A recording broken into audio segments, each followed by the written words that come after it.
The following content may contain mature themes and depictions of reported criminal violence. Listener discretion is advised.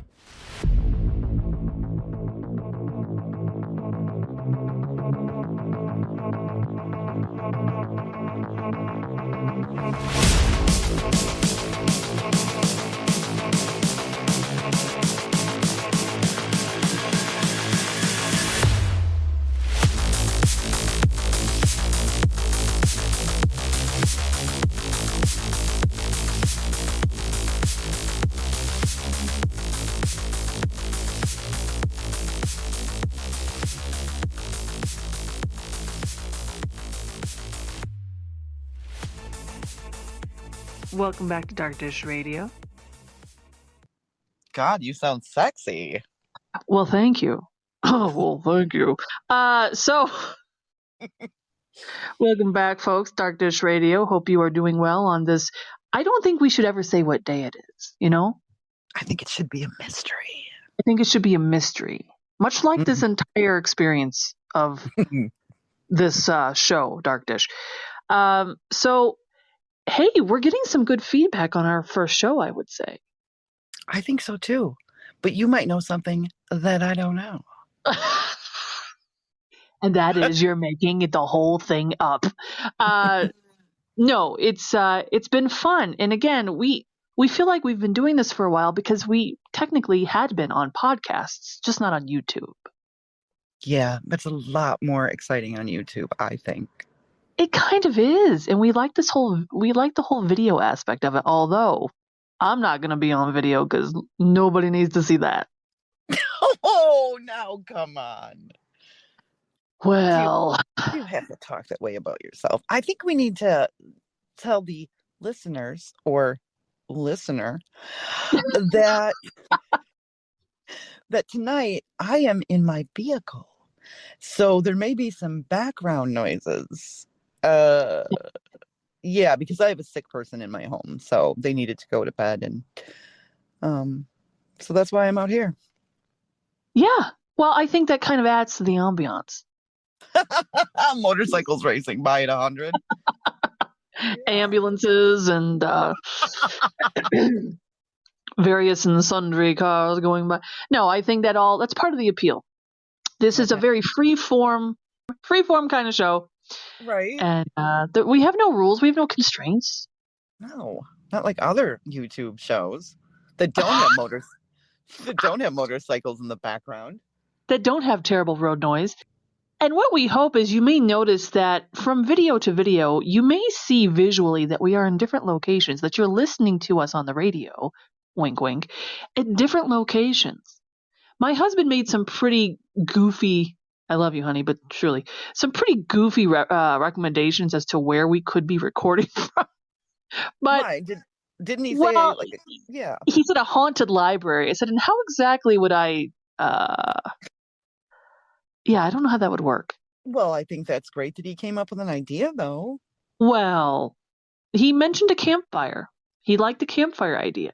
You know what we could do? We could have a library that's haunted, burning to the ground. That's right. We could combine the two. Well, yeah. Tonight's show is a little interesting, and I hope you bear with us because it's a little bit all over the place. And that's because it deals with a very large subject field, I guess I would say. And that is cryptid in nature. Okay. Mm-hmm. So, and it has to do with cryptids specifically in the region of Appalachia. Okay, so see, now we also have to say this. I have no idea what Jen's about to talk about. And usually we know the same story. Yeah, the details of the same thing, but I have no idea where she's driving to here. Well, guess what? You have much in common with myself because nor do I. I have no clue what's coming out of my mouth, but this is something that occurred to me. So I was perusing some website the other day and I saw this subject pop up and I thought, ooh, now wait a minute. I'd like to say that I'm kind of abreast of all the new information and all the nuances that are cryptozoology, but this one I had never heard of. Oh man, I'm very intrigued. And I True. guarantee you she's going to know everything about this subject. It's not true. No, but you may. I had not even heard this creature referenced personally, but it ties into a bigger picture, and we'll get into all that. So buckle up your seatbelt because this is going to be an interesting ride. All right, I'm excited. So we're going all the way back in time here to 1952. Okay, and this starts out in the city of Heaters, West Virginia, which is approximately 5 miles north of a city called Flatwood, West Virginia. And on this particular day, there's a woman by the name of Audra Harper. She and her friend were apparently walking to a store. And rather than go the familiar route, this sounds like every bad story begins this way, they decided to take a shortcut through the woods. So they take this shortcut through the woods, and suddenly they notice that one of the hills is on fire. What? Which is a little alarming, to say the least. There's a ball of fire on the hill. And no sooner do they notice this, than they turn around and see that behind them is this dark figure standing behind them, approximately 10 feet in height. Okay. And as you would, they run from this situation. And I don't know that they had any further experiences, but this is important to note because we move forward slightly in time, not too far, to the evening of September 12th, 1952. So this will take place now in Braxton County, West Virginia. And now we are in the town of Flatwoods proper, which again, Heaters that I just mentioned was 5 miles north of where we are now in the story. This is in central West Virginia. Small town, 300 plus people in this town. Now, there are 4 main characters here at the time. There are the May brothers, Ed and Freddie May. They are 12 and 13 years old. And Tommy Heyer, who was 10 at the time, and another young man named Neil Nunley. I unfortunately was not able to gather his age. But nonetheless, on this evening, they are playing in the schoolyard at their elementary school, which happened to be Flatwoods Elementary. They're playing in the schoolyard, and all of a sudden notice this, as they describe it, a pulsing red light shooting across the sky. And needless to say, they're a little alarmed, right? Yeah. So it sounds like I'm telling a bad joke here. So they notice that this red light seems to crash, if you will, into a nearby farm, which happened to be the farm of G. Bailey Fisher. So instead of just running over there to see what the heck's going on, I think the brothers thought better of it, and they run to their home, and they get their mom, Kathleen. Mom, something's going on. We saw this light. They explain the story. And, most moms, if this were my mom, she'd say, what the hell are you talking about? And she would ignore me. But this mom, I guess she thought, these are good kids. I need to take heed. So much so that before she leaves with them to see what's going on, she gets the help of a National Guardsman by the name of Eugene Lemon. I almost said Don Lemon, who no longer works for CNN. So he was free to work with them. So Eugene Lemon. And he was a toddler. I don't even think he would have been a toddler. No, I think he's younger than that. But I digress. So Eugene Lemon and their dog Richie, not Lionel, just Richie, they joined. They joined the party. I don't know where the story is going. They joined the party, right? Mm-hmm. So they all start running towards this hill where the light seemed to crash. And here's where things get even more interesting. When they get to the hill, they see, as they describe it, a pulsing red light. Now, the figure before them is approximately 10 feet tall. What? The head of this thing is shaped like an ace of spades, a spade-shaped head. The eyes on the face are glowing orange. The body, and there's some discrepancy here, the body seems to be deep red, and it seems to be wearing, as they describe it, a metal dress. It looks like a pleated metal dress, yes. So think of a goth version of Mrs. Butterworth. This is kind of what I'm going for. Hang on a minute. See, I guess I didn't hear you say there was a being standing there. You were just kind of focused on this. I threw that in there to see if you were paying attention. Yes, there's a being There's a being 10 feet tall. So we have this ace of spades shaped head that's glowing eyes, this goth Butterworth dress, and seem to have claws for hands. These kind of almost arthritic looking, crippled looking claws, seriously, for hands. Here's the other strange thing. There is this mist that seems to be hanging in the air, and there is this extremely sulfurous, pungent smell. Oh, that's never good. Ever. It's never good. Historically, that's not a good sign. No. There's nothing good that follows that statement. So they're nauseated. They are physically sick from this. And here's the other interesting thing. And there's some discrepancy here as well. Some say that the creature just stood before them. Some say it was levitating, which is even more disturbing somehow. I'd say. And all of a sudden, it hisses at them. Oh, come on. So they're Audi 5. Yes, I would be too. And for all our younger listeners, they got the hell out of there. Okay, so they would describe over the next 3 days vomiting, sore throats, sickness because of that pungent smell, and possibly because of just the experience itself. They tell the police, Braxton County Police, find nothing. Nothing at all. No sign of anything anywhere. Now, on September 13th, the next day, this is now 20 miles south of Flatwoods in Strange Creek. I love these names in West Virginia, and I can say that because I have family from there, so I'm off the hook. Okay. George and Edith Snatowski. They have their 18-month-old baby boy. They're driving between the counties of Clay and Braxton County along Route 4. Their car dies, and they can't start the car. They're trying to start the ignition. They cannot, and suddenly they smell sulfur, what they would describe as this sulfur smell. Their baby starts screaming. Oh boy! And suddenly or I should say crying. I'm being a little dramatic there, but the baby starts crying. And there's this bright light. And before them, a 10-foot-tall creature hovering this time, for sure, in front of their car. Now, they would not say it has an ace of spades-shaped hood. A spade-shaped hood. But they described it as having a bony and reptilian head. Oh, dear God. It drags its claw, one of its claws, across the hood of their car. Not the baby. The baby was safe. And then that would have been a whole other story. And then it disappears. They explained it as drifting back into the woods. It drifts into the woods, just into the woods.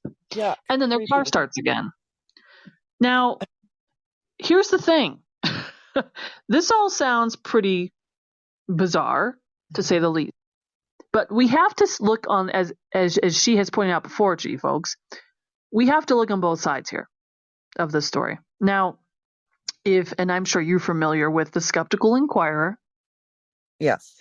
Mm-hmm. And Joe Nichols, who has just been disproving things in his mind for millennia. Not millennia, but still. And he's really old. And so here was the other side of it. Okay, so this is the Cold War. This is 1952, right? Yeah. The sulfurous smell, the nausea, the vomiting, throat irritation are all symptoms of mustard gas. Oh. Now, obviously, that's a chemical warfare agent. We are talking about the Cold War. I will tell you that there were stockpiles of mustard gas in Maryland, in Kentucky, and perhaps even more of a concern is that Alabama, Missouri, Nebraska, Ohio, Tennessee, and West Virginia had expressed concern because there were railroad shipments of chemical weapons going through their states. Okay. So you could say, okay, well, maybe that accounts for the smell. Maybe there was a mustard gas leak somehow. As for the light across the sky, skeptics would say, well, it was a meteor. Right. To which I say, well, why didn't they find one? A meteorite. Mm-hmm. Why wasn't there a very large, mark in the soil, nothing. And this is the one I love the most. According to the Skeptical Inquirer, the creature was an owl. What? Now, here's why I have a problem with that hypothesis. The largest owl in North America is the great horned owl, which stands at the tallest 25 inches. And the tallest owl in the world is the Blackstone's fish owl in Asia, not America, which is 28 inches. Slight discrepancy between that and 10 feet. I don't know. I'm thinking, and I don't know if they are cloaked in a metallic gown. I've never seen that. I've never smelled sulfurous owls. I've never seen glowing out. Now, their eyes, yes, they do have that kind of, but I just think that's a big reach, I would say. I'm thinking so. A big reach. So here's something interesting to note. Those brothers that I mentioned, the Ed and Freddie May brothers, that originally ran with their friend and their mom and the dog to see this thing, they're still alive. They are in their late 70s, and they stand 100% by this story. Really? And they've done so many interviews, ad nauseum, that they're kind of over it. They won't do interviews anymore, but they still stand by their story. They said, we saw what we saw. You can believe us or not. You would get to that point, don't you think? Well, yeah. Yeah. I feel like this is, you look at the likelihood of, this is 1952. There weren't sightings like this at that time in this part of the country. Specifically, I mean, in West Virginia or rural West Virginia. Nothing like this. It seems like kind of a strange thing to just pull out of thin air. I'm thinking so. Yeah. And especially if these people were credible in any way. Right. Which it doesn't sound like they were looking for that kind of attention. I don't believe so. That's not the feeling I got. So here's what's strange also to me about this entire situation is that there have been many sightings, according to stories we hear, of MIBs in West Virginia. Of course, I'm referring to Men in Black. Mm-hmm. I didn't know that. But... Yes. And the thing is, it varies. Some people say they're just these men in dark suits and they're just secret government agents. But some people believe that MIBs are supernatural, that they're not of this world. I've heard that. Yeah. Mm-hmm. And most notably in 1975, John Keel would write the book, The Mothman Prophecies. Talking about MIBs, and he believes that they are supernatural. And this is like 6 degrees of Kevin Bacon here, because this relates to someone by the name of Indrid Cold. Oh, yes. She gets excited when I mention Indrid Cold. I do. I think that when you brought it up to me originally, you had mentioned the name Indrid Cold. Is it Cold or Cole? Cold, C-O-L-D. Okay. When you told me the name Indrid, I had never heard that name before. So it was intriguing. That alone was intriguing to me. Well, and Indrid has an interesting backstory. And believe it or not, folks, this does tie into my original story. I promise. So just bear with me here. Because Indrid, anytime he is seen, is often referred to as the grinning man. Oh, God. I don't remember that part. I know. Because he is always smiling at you. And here's why he can do that. Because Indrid only speaks to you telepathically. So he doesn't move his mouth. Okay. She says, no, I'm listening. This is strange. So yes, he always smiles. Now here's the thing. This happened in the Mothman Prophecies was written in 1975. These Indrid Cold sightings were back in the 60s, maybe even before. But here's the thing. To this day, 2023, they say he still visits West Virginia. Really? I had no clue of this story, nor did I know that. He is approximately, again, according to whom you speak, 6 feet tall. I almost said 6 inches tall. He's quite small. No, he is 6 feet tall. He wears typically a green or dark suit. Some people say a black suit or a blue suit. Now, here's the thing. Normally, he looks like you or I. But sometimes they say he has a very dark tan, which, okay, so be it. Some people say he doesn't have a nose, and some say he doesn't have ears. So that would kind of stand out. Yeah, I was just going to say, when you said the tan, I was just going to make a joke and go, so he's sexy. But now I can't say that. Minus the ears and the He's nose. noseless and earless, apparently. But here's the thing. When he has communicated with people telepathically, one of the first things he tells them is, we don't mean you harm. We are not going to hurt you in any way. And here's where this gets really interesting with Indrid Cold. So in 1966, there's a fellow named Woodrow Derenberger. He's mostly known in the crypto community as Woody.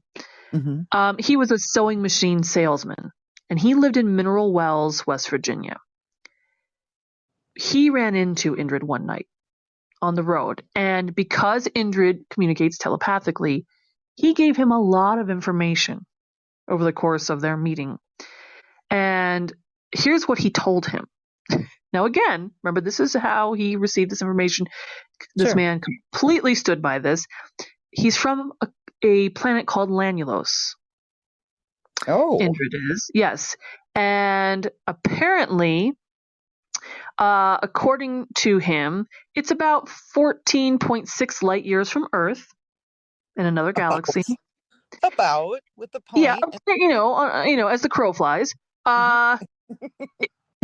It was originally settled by people from Earth who went there in ships. Now, this implies that, humans, Earthlings, could have traveled in space prior to the 20th century. But Indrid says, well, that's just because that knowledge was lost to humans and more recently discovered. So he's almost implying that we knew things that we've forgotten, and now we're going to learn them again, I guess, if you will. His planet is a lot like Earth, but here's what's interesting. And again, I'm getting this. My source of my information is Woody's book and then John Keel's book as well, which I will reference.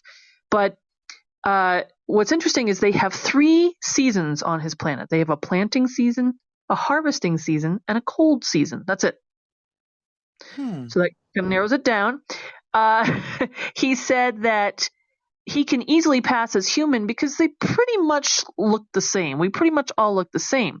Now, his people are religious. They are monotheistic. There was one God, one Father, the creator of all things. Here's what I love. They communicate mostly via telepathy. They are non-hostile. They have no crime, and they have no war. Are you sure you're not talking about Norway? It could be. And they're very attractive too. And they often wear dark suits. Anyway. But their government is loosely organized around a 56-person guiding council. What? And they reelect their members every 6 months. I mean, this gets detailed. If a member is not doing their job, then they are dismissed and another is elected to fill the vacancy. They don't wear clothing because they don't need clothes. They walk around nude.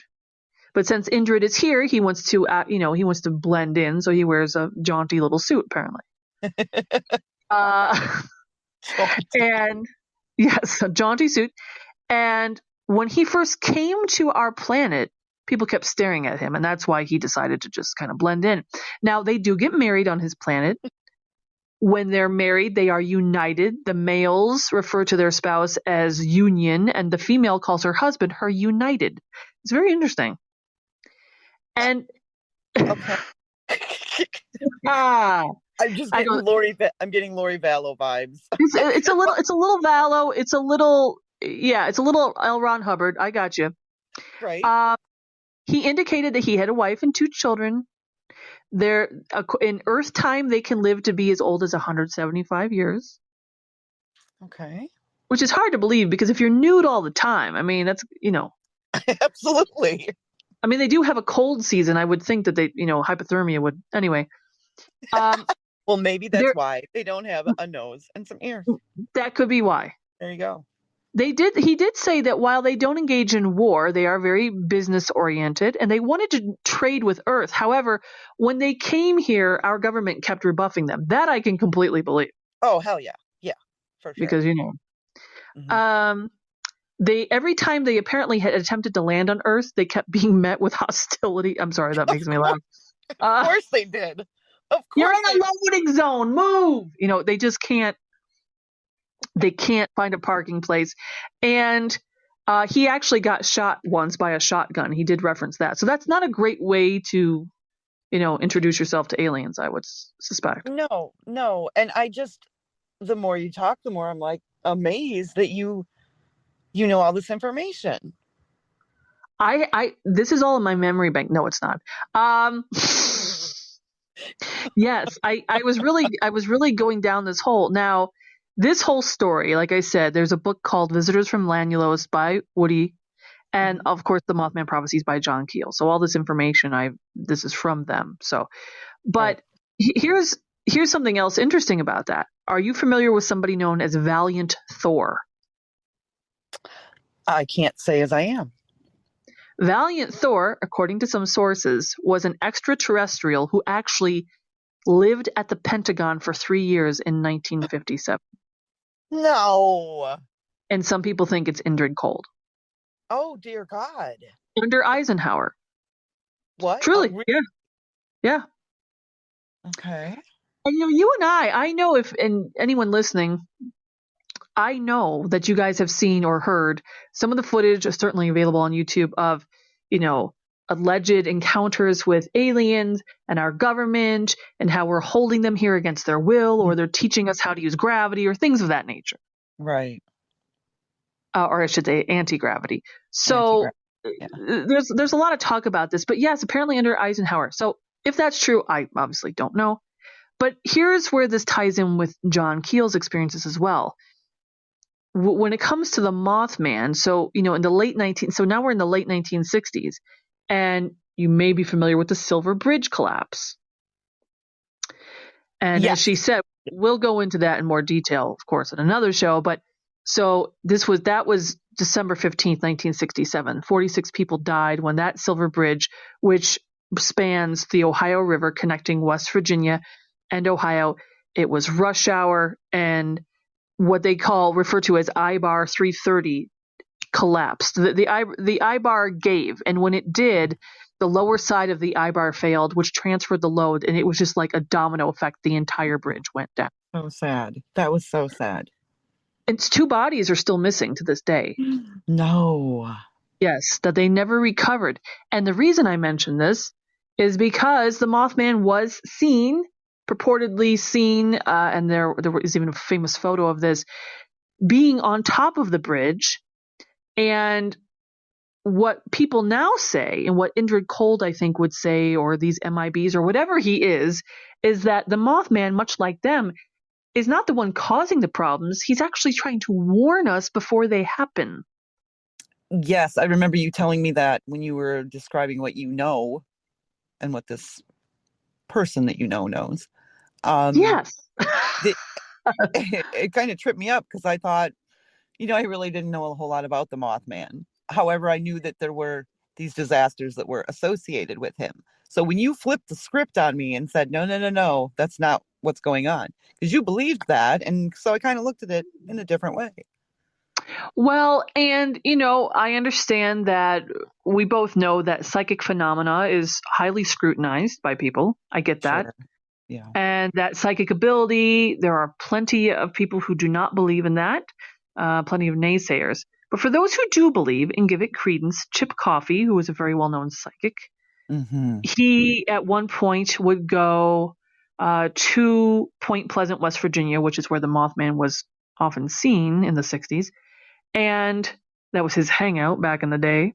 Right. And Chip Coffey explained that when he went to the TNT storage facility, which is one of the first places where people said they saw the Mothman, he went there, he could pick up the Mothman's energy, and he communicated, and I'm using he loosely, obviously, communicated to him that we don't mean any harm.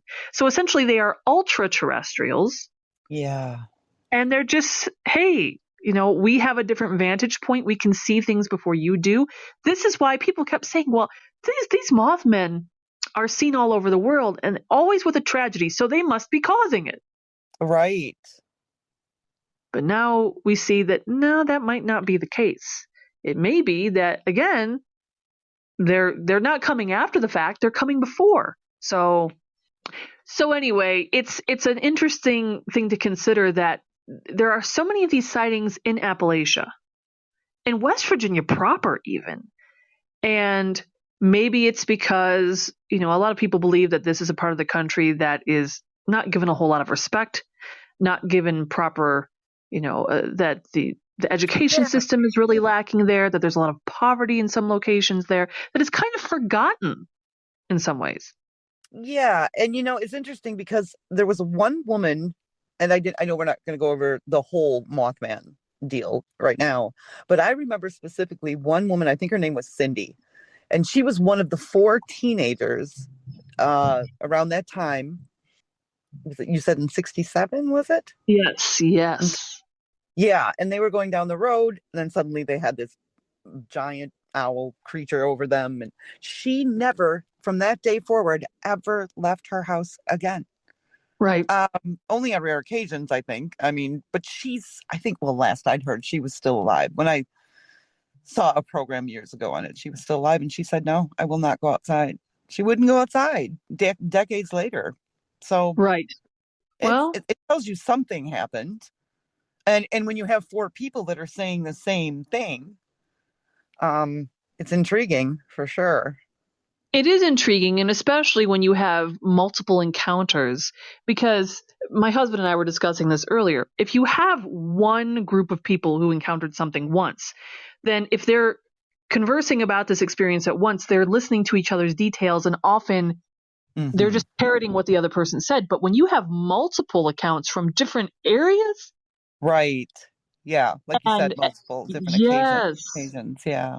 And we're talking about a time, obviously, this is way pre-social media. This is pre-cell phones. This is this isn't something that they were gossiping. I mean, even if they were gossiping, we're talking about towns of 300 some people, Right. Where they just, going, is it like Wee Willie Winky? They're going from house to house saying, "Hey guys, here's the story." Right. Yeah. It's unlikely. So, yeah. So this, by the way, I should have mentioned this. This is known as the FLATWOODS Monster, this 10-foot tall goth Butterworth. I'm sorry, but I can't get that out of my head. Right. That's what it would look like, I imagine. I will never look at pancakes the same. But so wait, real quick. Can I ask you real quick? Sure.